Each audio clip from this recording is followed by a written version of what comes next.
Most people save money only when life forces them to. When the bills hit, when debt starts breathing down their neck, or when fear suddenly wakes them up at 2 a.m. But the Bible reveals something far deeper, something most people never see. Saving isn't supposed to be a reaction. It's supposed to be a system, a strategy, a divine blueprint God gave thousands of years ago to a young man named Joseph. A blueprint powerful enough to save nations, rescue economies, preserve families, and stabilize people who had no idea a crisis was coming. And the truth is, that same blueprint still works today, in any economy, on any continent, with any income level, whether you earn salary, business profit, gig work, crypto gains, or small daily income. So if you've ever asked yourself, how do I save consistently when things are tight? How do I build wealth in a harsh economy?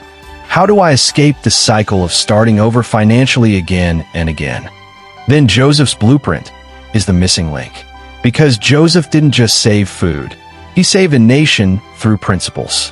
Principles that still work in dollars and naira, in crypto, in business, and in life.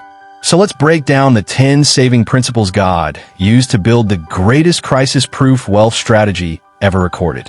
Principle 1. Save from surplus, not from fear. Joseph didn't wait for famine to start saving. He didn't wait for warning signs. He didn't wait until the grain was running low or until people started murmuring. He saved during abundance, during the 7 years when everything looked perfect. That's the first principle. The best time to save is when you feel like you don't need to. This is why most people never build wealth. They save emotionally, not strategically. When things are tight, they panic save. When things are good, they relax and spend more. But Joseph looked at 7 years of prosperity, 7 years of overflowing harvest, and instead of expanding his lifestyle, he expanded his storage. Instead of buying more, he stored more. Instead of consuming more, he prepared more. Why? Because increase is rarely just increase. Most times, increase is instruction. When God increases your income, it's not always a celebration. Sometimes it's a signal. Think about the ant in Proverbs. The Bible says the ant gathers its food during summer, not because it's scared, but because it understands seasons. That means abundance is a season, not a guarantee. Every time money enters your hand more than usual, the world will whisper, "Treat yourself," but the Spirit will whisper, "Prepare yourself." The question is, whose voice will shape your destiny?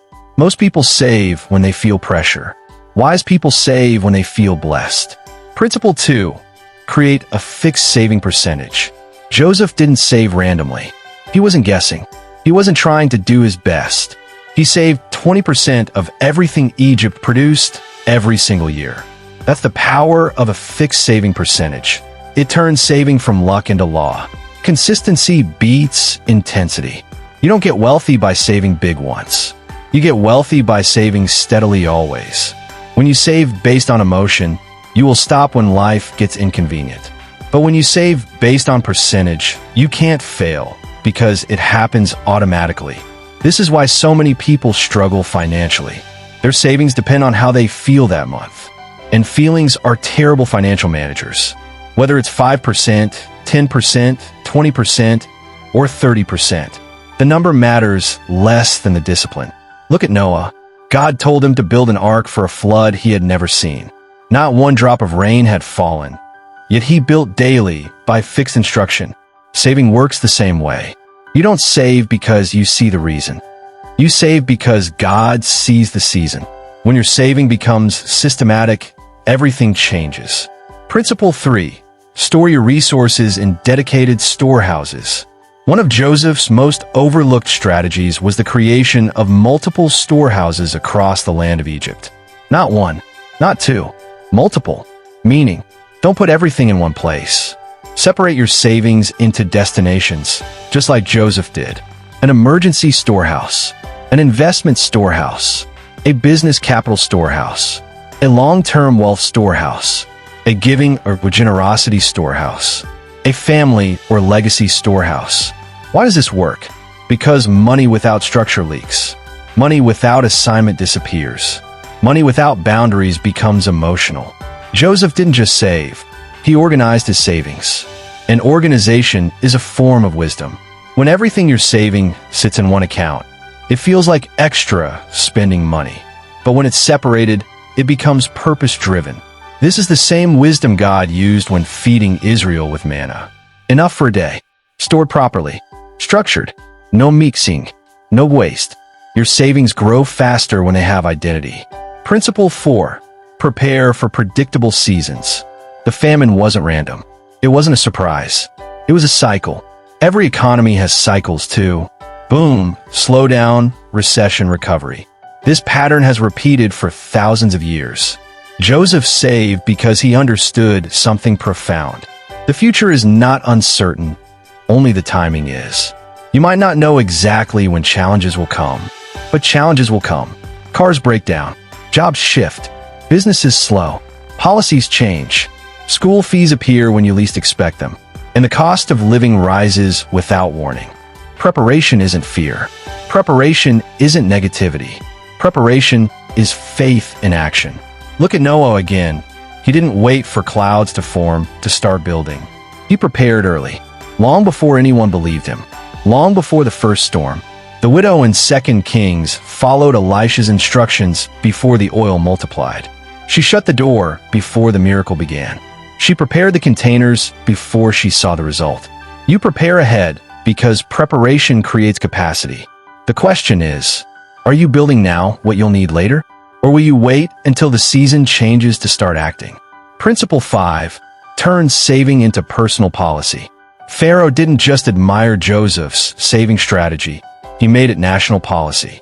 A law, a system Egypt followed with absolute consistency. Now imagine turning saving into a personal policy.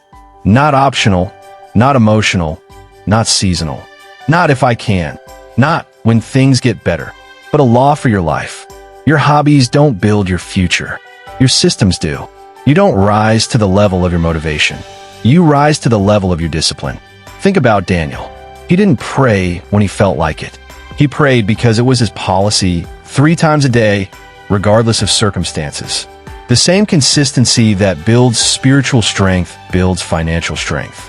When saving becomes your law, your future becomes predictable. You control your money. Your money no longer controls you. Principle 6. Save what you don't see. Joseph stored grain out of sight, sealed, locked away, guarded. Why? Because what you see, you spend. What you don't see, you save. This is why automation works. This is why payroll deduction works. This is why out-of-sight investment accounts work. Most people think they have a spending problem, but most people actually have a visibility problem. If your savings depend on your self-control, they will fail. If they depend on automation, they will grow. Look at the wisdom of the tithe. It's removed before spending, separated before temptation, given before excuses. The same principle protects your savings. You don't save because you're strong. You save because you're smart enough to hide money from yourself. Principle 7. Convert savings into assets. Joseph didn't store grain just to store it. He stored grain because grain was valuable, scarce, and appreciating during famine. In modern terms, savings must become assets. Savings investments, savings business, savings land, savings skills, savings systems that multiply income. Saving is the beginning of wealth, but converting is the engine of wealth. Think of the parable of the talents. The servant who hid the money didn't lose it, but he gained nothing. God didn't call him safe. God called him wicked and lazy because he preserved what should have multiplied. Savings alone don't build wealth. Assets do. Your savings should not sleep. Your savings should work. Principle 8. Use savings to gain leverage, not lifestyle. During the famine, people didn't just need food. They needed solutions. Joseph used Egypt's stored grain as leverage to acquire land, to establish economic power, to stabilize the nation. He didn't use the stored grain to upgrade Egypt's lifestyle. He used it to strengthen Egypt's future. Savings give you leverage too. Leverage to negotiate. Leverage to invest. Leverage to take opportunities others must ignore. Leverage to survive downturns. Leverage to walk away from bad deals. leverage to be patient, leverage to grow when others shrink. Look at Ruth. She gleaned in the field, not to survive, but to position herself. Positioning is leverage. Savings are not for increasing lifestyle. They are for increasing capacity. Most people upgrade their lifestyle as soon as their income rises. Joseph upgraded his leverage. The question is, will you use your savings to impress or to increase? Principle 9. Save to sustain generations. Joseph's strategy fed people long after the abundance ended. This is generational saving. Saving with the mindset that your children shouldn't start from zero. Saving with the mindset that your family shouldn't revisit famine. Saving with the mindset that your ceiling must become their floor. A wise person doesn't save only to escape poverty. A wise person saves to build inheritance. Think of Abraham. God blessed him and Isaac reaped it. Isaac sowed and Jacob reaped it. Jacob planted and the 12 tribes lived from it. Generational wealth is not about millions. It's about preparation. You save today so the next generation doesn't suffer tomorrow. You build today so they don't rebuild from scratch. This isn't luxury. This is stewardship. Principle 10. Saving is obedience, not just strategy. Joseph didn't save because it was financially smart, though it was. He saved because God revealed a plan, and he obeyed. This is the final and most important principle. Saving isn't just financial. It's spiritual. It's stewardship. It's discipline. It's order. It's obedience. It's honor. It's preparation for the future God has assigned to you. Saving is faith in action. You save because you believe your future matters. You save because you trust God's timing. You save because you refuse to let famine surprise you. Joseph didn't save grain. He saved destiny. Now you've heard the 10 biblical saving principles God used to preserve Egypt, protect Israel, and elevate Joseph. But the real question is simple. Which of these principles will you apply today? Will you live like the people who consumed everything in the years of abundance? Or will you live like Joseph, who built something that outlived him? If this opened your eyes, if this gave you clarity, if this gave you a blueprint you can finally follow, make sure you subscribe because more biblical wealth strategies are coming. And before you leave, drop a comment. Which principle are you ready to apply today? Your answer might inspire someone else to begin their journey to financial wisdom.